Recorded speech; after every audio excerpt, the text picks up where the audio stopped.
بسم اللہ الرحمن الرحیم۔ السلام علیکم۔ آج 19 جون بروز جمعرات ہم بات کریں گے دو اہم کیسز کے حوالے سے۔ اسلام آباد ہائی کورٹ کے ججز کی درخواستوں پر عدالت کی جانب سے فیصلہ آ گیا ہے اور یہ درخواستیں بیسیکلی ڈسپوز آف کی گئی ہیں، ڈسمس نہیں کی گئی۔ ڈسپوز آف سے کیا مراد ہے، کون سی ڈائریکشنز دی گئی ہیں؟ پہلی جو سینیورٹی لسٹ تھی جو عامر فاروق بنا کے گئے تھے وہ کالعدم ہو گئی ہے، اور اب اس کے بعد یہ معاملہ کس طرف جائے گا، جبکہ دو ججز نعیم اختر افغان نے اور جسٹس شکیل احمد نے اس پوری تقرری اور ٹرانسفر کے عمل کو بدنیتی پر مبنی قرار دیتے ہوئے غیر آئینی قرار دیا ہے، اور پھر انہوں نے حوالہ دیا ہے کہ کس طریقے سے یہ 5 ججز جب مداخلت کے خلاف کھڑے ہوئے، مداخلت کے خلاف سٹینڈ لیا، تو پھر ان ججز کو ان کی سینیورٹی لسٹ بھی ڈسٹرب کی گئی اور ان کے لیے دروازے بند کر دیے گئے۔ یہ دو ججز نے اپنی پوری اور اتنا تگڑا قسم کا اختلافی نوٹ ہے نعیم اختر افغان اور جسٹس شکیل احمد کا کہ وہ نظام کے کانوں سے دھوئیں نکالنے کے مترادف ہے۔ باقی جو نظام جس طرح سے چاہتا ہے اور جس طرح سے کرتا ہے وہ مجھے بھی پتہ ہے، آپ کو بھی پتہ ہے اس کا مقصد کیا تھا، اور وہ ساری چیزیں ہم پہلے سے جانتے ہیں کہ کس طریقے سے نظام کو آگے چلایا جا رہا ہے، یا جن کو لایا گیا تھا ان کو واپس بھیجنے کے لیے تھوڑی لایا گیا تھا، یا جب نظام یہ چاہتا ہے جب نظام تل جائے کسی کام پہ تو کوئی روک سکتا ہے؟ ابھی مخصوص نشستوں کا جیسے کیس ہے، آپ دیکھ رہے ہیں سلمان اکرم راجہ صاحب سر سے پاؤں تک پوری کوشش کر رہے ہیں اس پورے نظام کو ٹھیک کرنے کے لیے، لیکن آپ نے دیکھا ہے کہ نظام کیا کہہ رہا ہے ان کے ساتھ، اور نظام بات نہیں کرنے دیتا، اور نظام اب اس بات کے اوپر تیار ہے کہ جی جو 39 مل گئے ہیں بس وہی کافی ہیں۔ مندو خیل صاحب والا جو اور فائز عیسیٰ والا جو اختلافی نوٹ ہے اس کو برقرار رکھنے کی طرف بات جا رہی ہے، اور باقی جو 41 ہیں پاکستان تحریک انصاف کے وہ آزاد ہی رہیں گے۔ تو یہ ہمارے سامنے ہے یہ پوری جو صورتحال ہے۔ اچھا، اب یہ جسٹس محسن اختر کیانی وغیرہ بنام جو فیڈریشن آف پاکستان، یہ مختلف ریٹ پٹیشنز تھیں جس میں عمران احمد خان نیازی بھی تھے، لاہور ہائی کورٹ بار ایسوسی ایشن تھی، لاہور بار ایسوسی ایشن تھی، کراچی بار ایسوسی ایشن تھی، ریاست علی آزاد بھی اس میں ان کی بھی درخواست تھی، اور راجہ مقصد نواز خان ان کی بھی درخواست تھی، مختلف سینئر وکلاء کی بھی درخواستیں تھیں۔ منیر ملک نے دلائل دیے، اور اس کے علاوہ ادریس اشرف نے دلائل دیے، اور حامد خان صاحب نے بھی دلائل دی ہے، اور فیصل صدیقی نے بھی دلائل دی ہے۔ تمام کا ذکر کرتے ہوئے عدالت نے ڈکلیئر کیا ہے، عدالت کہتی ہے بائی دی میجورٹی آف 3-2-2، 3-2 کی میجورٹی سے 5 ججز تھے۔ ایک تو ہمارے تھے جسٹس محمد علی مظہر صاحب، ان کے ساتھ جسٹس محمد علی مظہر صاحب کے ساتھ تھے جسٹس شاہد بلال حسن صاحب، جسٹس صلاح الدین، جسٹس نعیم اختر افغان اور جسٹس ارشد علی۔ اچھا، 2 کا تو میں نے آپ کو بتایا تھا کہ ان کی جورسپروڈنس یہی کہہ رہی ہے، شاہد بلال حسن صاحب کی بھی اور محمد علی مظہر صاحب کی بھی، کہ جو حکومت نے کیا ہے وہ درست کیا ہے، اور اپنے آئینی جو ان کے پاس اختیار ہے اس کے اندر رہتے ہوئے کیا ہے۔ یہ بات میں نے آپ کو بتا دی تھی۔ لیکن دوسری طرف جسٹس صلاح الدین چونکہ اس طرح کے ریمارکس دے رہے تھے، لگ یہ رہا تھا کہ شاید جسٹس صلاح الدین صاحب اس سارے معاملے کے اوپر 5 ججز کی جو درخواستیں ہیں ان کے ساتھ، چونکہ وہ بھی ہائی کورٹ سے آئے ہیں لیکن وہ بھی 26ویں ترمیم کے بعد آئے ہیں، لیکن جسٹس صلاح الدین صاحب بھی ان 2 ججز کے ساتھ کھڑے ہو گئے۔ 3-2 سے فیصلہ ہے۔ اس فیصلے میں جو all the constitutional petitions are disposed of. اچھا، 3 طرح کی چیزیں ہوتی ہیں، ایک ہوتا ہے الاؤ کرنا، الاؤڈ، ایک ہوتا ہے ڈسمس کرنا، اور ایک ہوتا ہے ڈسپوز آف کرنا۔ ڈسپوز آف سے مراد یہ ہے کہ ان کوئی ڈائریکشن دی جا رہی ہے، ان درخواستوں کو خارج نہیں کیا جا رہا بلکہ یہ کسی کو ڈائریکشن دی جا رہی ہے اور کسی کی طرف یہ ریمانڈ کیا جا رہا ہے یا کسی کی طرف فارورڈ کیا جا رہا ہے۔ یہ 2 طرح کی ہوتی ہیں۔ اس کو کہتے ہیں درخواستوں کو داخل دفتر کیا جاتا ہے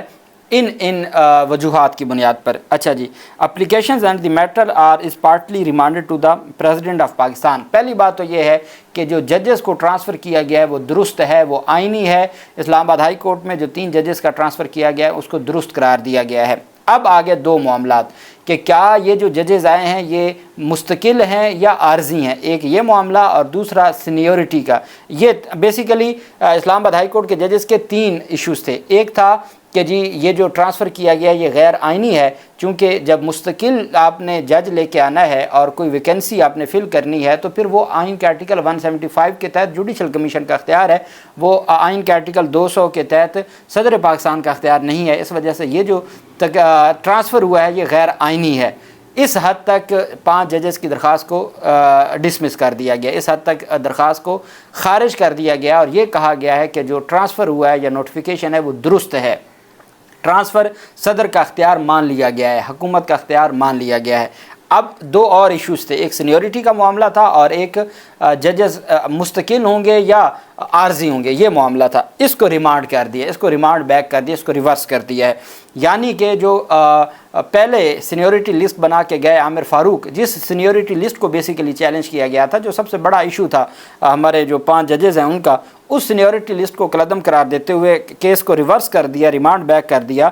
to the president of Pakistan. President of Pakistan اس وجہ سے کہا جاتا ہے کہ اس میں پھر سارے انوالو ہوتے ہیں، پریزیڈنٹ کی اپروول ہوتی ہے لیکن اس میں پھر مشاورت ہوتی ہے، وزیر اعظم کی سمری ہوتی ہے، وزیر اعظم نے پھر چیف جسٹس سے مشاورت کرنی ہے، یہ پورا ایک پروسیس ہوتا ہے۔ پریزیڈنٹ آف پاکستان کو in terms of the short order dated 1925 whereas justice Naeem Akhtar Afghan and justice Shakil Ahmed vide their own short order dated 1925 allowed the constitutional petitions. ان دو ججز نے ان درخواستوں کو منظور کر لیا ہے اور انہوں نے یہ جو نوٹیفیکیشن تھا اس کو کالعدم قرار دے دیا ہے اور اس کو غیر آئینی قرار دے دیا ہے۔ اچھا، اب یہ ریمانڈ کس طرح سے ہو رہا ہے؟ ریمانڈ میں وہی normal the decision on enter the seniority disputes or disagreement amongst the judges of the High Court are within the domain of the Chief Justice of that High Court at the administrative side, but there the matter relates to the transfer of judges from other High Courts to the Islamabad High Court. Thus, the seniority issue is not exactly inter seniority within the existing strength of judges of the High Court prior to the bringing forth the transfer of 3 judges under Article 200 of the constitution. اگر تو ویسے معاملہ ہو seniority کا تو وہ تو اسلام آباد high court نے خود دیکھنا تھا، لیکن چونکہ یہ ٹرانسفر ہو کے آنے والے ججز ہیں آئین کے آرٹیکل 200 کے تحت، اس وجہ سے ان کی جو سینیورٹی کا معاملہ ہے اس کو دیکھنا ہوگا۔ اور اس کو کس نے therefore in our view the terms and conditions of transfer permanently اور ٹیمپریری، کہ ان کا جو ٹرانسفر ہے یہ عارضی ہے یا مستقل ہے۔ پہلی چیز including seniority should have been taken up and mention by the president of Pakistan at the time of issuing the notification of transfer in terms of article 200 of the constitution. تو یہ ذمہ داری بنتی ہے کہ جب صدر پاکستان نے کوئی بھی نوٹیفیکیشن جاری کرنا ہے یا کوئی سمری بھیجنی ہے جو اپروول ہوگی تمام ججز کی یا چیف جسٹس صاحبان کی، تو اس وقت اس میں مینشن کرنا ہے۔ پہلے انہوں نے کیا کیا تھا؟ مینشن نہیں کیا تھا، سینیورٹی کو بھی مینشن نہیں کیا تھا پہلی سمری میں، اور ٹرانسفر کو بھی مینشن نہیں کیا تھا صدر پاکستان کا جو تھا۔ As a result of the above discussion we partly remand the matter to the president of Pakistan without upsetting the notification of transfer to determine the seniority after examining vetting the service record of the transferee ججز as soon as possible including the question of whether the transfer is on a permanent or temporary. یہ میں آپ کو بتا دوں کہ ریاست پاکستان پہلے کہہ چکی ہے کہ ان کا جو ٹرانسفر ہے وہ پرماننٹ ہے، ٹھیک ہے، تو اس کا مطلب ہے وہ پرماننٹ ہی کہیں گے۔ اب دوسری ان کو کہا جا رہا ہے کہ ان کا آپ چیک کریں، اگر ان کی جو سروس ریکارڈ ہے، سروس ریکارڈ میں 2-3 مہینے سینئر ہیں سرفراز ڈوگر محسن اختر کیانی سے، تو پھر وہ بات بھی ان کا مسئلہ حل ہو گیا۔ تو یہ بات ہمارے معزز ججز بھی جانتے تھے، اور یہی وجہ ہے کہ یہ پورے کا پورا موقع دیا گیا اور پورے کا پورا ایک نظام بنایا گیا کہ جو ہمارے 5 ججز ہیں ان کے لیے جو مسائل ہیں وہ سامنے آئے۔ اچھا، اب نعیم اختر افغان کی جانب سے جو دیا گیا ہے اس میں یہ کہا گیا ہے کہ جی یہ جو نوٹیفیکیشن ہے یہ کیوں غیر آئینی ہے۔ وہ کہتے ہیں جی کہ کانسٹیٹیوشن جو ہے وہ آرٹیکل 200 وہ مستقل کی بات ہی نہیں کرتا، وہ کہتا ہے کہ جو ٹرانسفر ہے وہ عارضی ہوگا۔ دوسرے نمبر پہ وہ کہتے ہیں مختلف جو ہے وہ اس کا ذکر کرتے ہیں کہ سپریم کورٹ آف پاکستان کی جو ججمنٹس ہیں اس کے مطابق یہ نہیں ہو سکتا تھا، اور پھر انہوں نے کہا کہ یہ واضح طور پر یہ بدنیتی پر مبنی ہے according to the settled principles, اس کا بھی حوالہ دیا۔ پھر انہوں نے آخر پہ شعر بھی لکھے،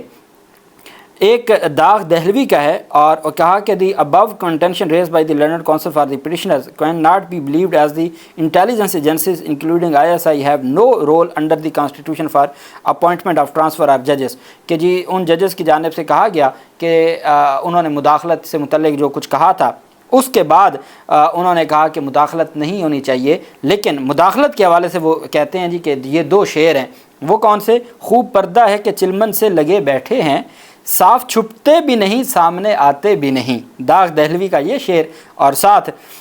دامن پہ کوئی چھینٹ نہ خنجر پہ کوئی داغ، تم قتل کرو ہو کہ کرامات کرو ہو۔ یہ کلیم عاجز کا یہ شعر لکھا، اور یہ شعر لکھ کے انہوں نے یہ واضح کر دیا کہ جو ان کی جانب سے جو باتیں تھیں جو ہمارے باقی ججز کی جانب سے اچھا، انہوں نے کہا کہ جی ISI جو ہے یہ ریاست کا ایک ذیلی ادارہ ہے جس کا عدلیہ سے کوئی لینا دینا نہیں ہے۔ ججز ٹرانسفر کیس میں جسٹس نعیم اختر افغان اور جسٹس شکیل احمد نے مداخلت پر سخت آبزرویشن دی۔ کہا کہ عدلیہ کے معاملات میں خفیہ ایجنسیوں بالخصوص ISI کی مداخلت کا ذکر کیا گیا۔ کہا گیا کہ ISI نے ججز کے معاملات میں مداخلت کی اور اسی وجہ سے تبادلے ہوئے۔ آئین کے تحت ایجنسیوں کے پاس ججز کے تبادلے یا تقرری کا کوئی اختیار نہیں ہے اور یہ ریاست کا ایک ذیلی ادارہ ہے جس کا عدلیہ سے کوئی لینا دینا نہیں ہے، اور اگر اس طریقے سے چیزوں کو دیکھا جائے تو پھر جو عدلیہ کے معاملات ہیں وہ درست طریقے سے نہیں ہوں گے۔ اور ساتھ ججز کی جانب سے کہا گیا کہ عدلیہ کے اگر ججز کی جو ہے وہ ISI سے متعلق جو باتیں ہیں وہ درست ہیں تو پھر یہ اشعار ہیں۔ انہوں نے کہا کہ اگر جو ان کا خط تھا اس خط کا بھی ذکر کیا کہ اگر وہ خط بھی درست تھا، یہ تمام چیزیں درست تھیں، تو پھر آخر میں یہ شعر ہے کہ کس طریقے سے سارا کچھ کرتے بھی ہیں اور پھر چیزوں کو دوسری طرف بھی لے جاتے ہیں کہ دامن پہ کوئی چھینٹ نہ خنجر پہ کوئی داغ، تم قتل کرو ہو یا کرامات کرو ہو۔ اچھا، یہ جناب والا جسٹس نعیم اختر افغان اور جسٹس جو ہمارے ہیں شکیل احمد، انہوں نے ساتھ ہی کالعدم قرار دے دیا۔ کیا کیا کالعدم قرار دیا وہ بھی میں آپ کو بتا دیتا ہوں۔ انہوں نے پوری ریزننگ دی اور ریزننگ میں کتنی وجوہات دی ہیں۔ For the reasons to be recorded later on, all the constitutional petitions are accepted. The impugned notification dated 1st February 2025 issued by the Secretary Ministry of the Law and Justice Government of Pakistan, whereby is in exercise of powers conferred by Clause 1 of Article 200 of the Constitution of Islamic Republic of Pakistan. The President of the Islamic Republic of Pakistan has transferred Mr. Justice Sarfaraz Dogar, Lahore High Court, Mr. Justice Khadim Hussain Sumro, Sindh High Court, or Mr. Justice Muhammad Asif, Additional Judge High Court of Balochistan, to Islamabad is declared null and void and no legal effect of the following amongst other grounds. کہ ان grounds کے بنیاد پر ان کو کالعدم قرار دیا جاتا ہے، ان کے notifications کو اور ان کی ٹرانسفر کو، اور اس کو غیر آئینی قرار دیا جاتا ہے۔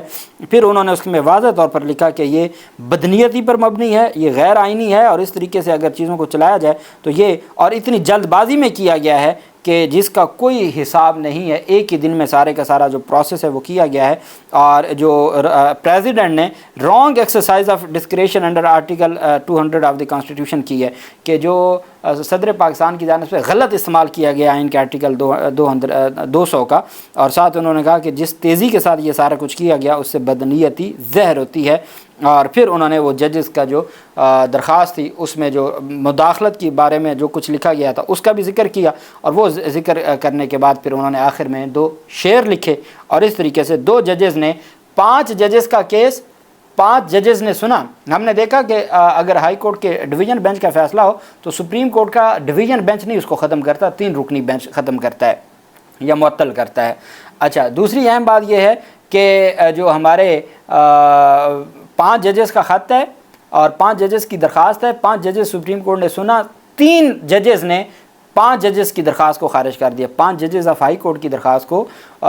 3 ججز آف سپریم کورٹ نے خارج کر دیا۔ اور اب جو معاملہ صدر کے پاس جائے گا وہ مجھے بھی پتہ ہے، آپ کو بھی پتہ ہے، اور جب تک صدر نہیں ڈیسائیڈ کرتے قائم مقام چیف جسٹس بھی سرفراز ڈوگر صاحب رہیں گے، یہ بھی انہوں نے اس میں وضاحت کر دی ہے۔ یہ ہمارا، ہم تو آپ کو صبح و شام بتاتے ہیں، پہلے جہاں 5 ججز کی درخواستیں خارج ہو گئی ہیں وہاں کیا عمران خان کا رونا روئیں یا عوام پاکستان یا PTI کے لوگوں کا رونا روئیں، لیکن یہ نظام ہے، اس کے ساتھ ہم نے چلنا ہے، ہم نے ہمت نہیں ہارنی، ہم نے ایک دوسرے کو حوصلہ دینا ہے، اور انشاءاللہ یہ وقت ہے گزر جائے گا اور اچھا وقت بھی آئے گا، آئینی اور قانونی وقت اور رول آف لا بھی آئے گا۔ اللہ پاک پاکستان کا ہمیں ناصر ہو۔ بہت شکریہ، اللہ حافظ، پاکستان زندہ باد۔